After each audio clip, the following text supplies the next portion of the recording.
Après une période faste sur Amiga et console 16 bits, l'ère 32 bits aura été une autre grande époque pour l'éditeur anglais Psygnosis, avec une série de hits notamment sur PlayStation, comme Wipeout bien sûr, Colony Wars, ou la série qui nous intéresse aujourd'hui, celle des G-Police.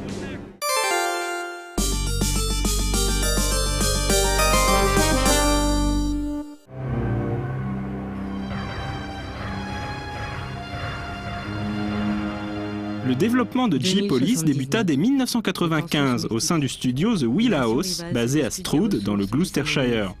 Faisant partie de la famille Psygnosis, The Wheelhouse allait également réaliser le sympathique shoot'em up naval Overboard.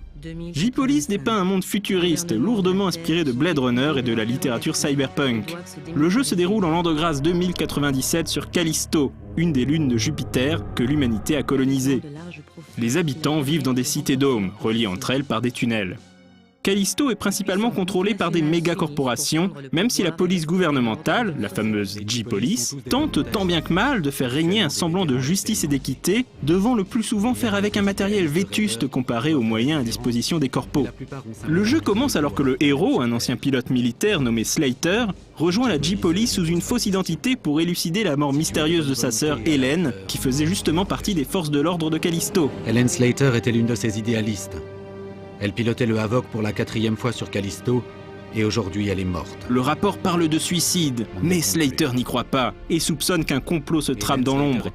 Alors que cette idée d'un personnage dissimulant sa vraie identité aurait pu être un élément scénaristique intéressant, le subterfuge est éventé dès le début du jeu par Horton, le commandant de la G-Police, qui perce Slater à jour immédiatement. Je ne sais pas qui vous essayez de berner avec ce faux nom, Slater, mais ça ne prend pas avec moi. Ce qui ne l'empêche pas de lui confier un hélicoptère et l'envoyer en mission.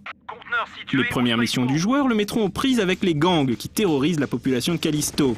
Mais Slater et ses collègues soupçonnent que les gangs sont en réalité armés par l'une ou l'autre des méga-corporations.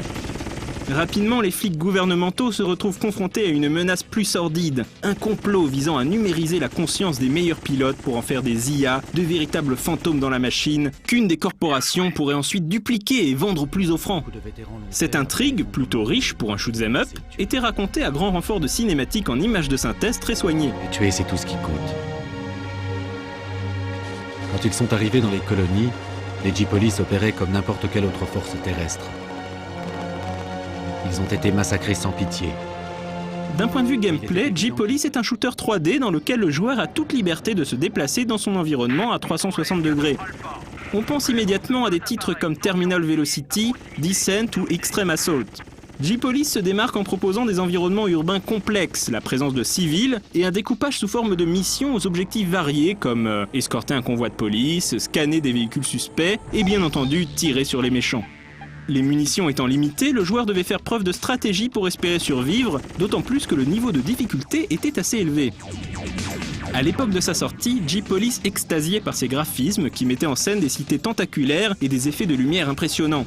Si sur PlayStation la claque visuelle était limitée par le champ de vision très réduit, sur PC le jeu fut l'un des premiers titres à exploiter les cartes graphiques AGP, permettant d'en mettre plein les mirettes. A noter que la campagne marketing du jeu fut accompagnée par un véritable petit dessin animé réalisé par Peter Chung, là encore assez spectaculaire.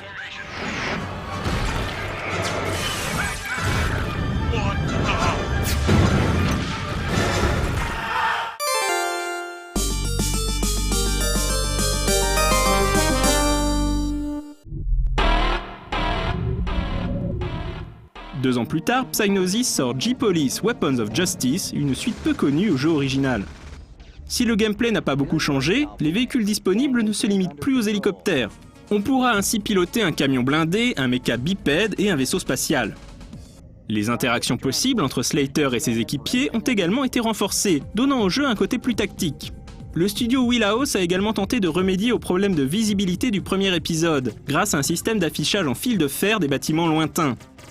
Même si ça ne résout qu'en partie le problème, cela donne au jeu un petit côté réalité augmentée qui colle bien à l'ambiance. Weapons of Justice propose à nouveau une histoire riche, même si le jeu compte nettement moins de cinématiques que son prédécesseur. Après la fin de la guerre corporatiste, les gangs redeviennent une menace majeure. La G-Police est forcée d'appeler les Marines en renfort, mais une fois arrivés, ceux-ci commencent à prendre le contrôle de Callisto par la force. Seuls Slater et ses camarades pourront empêcher le commandant Grice de perpétrer un coup d'État et de s'emparer de la colonie.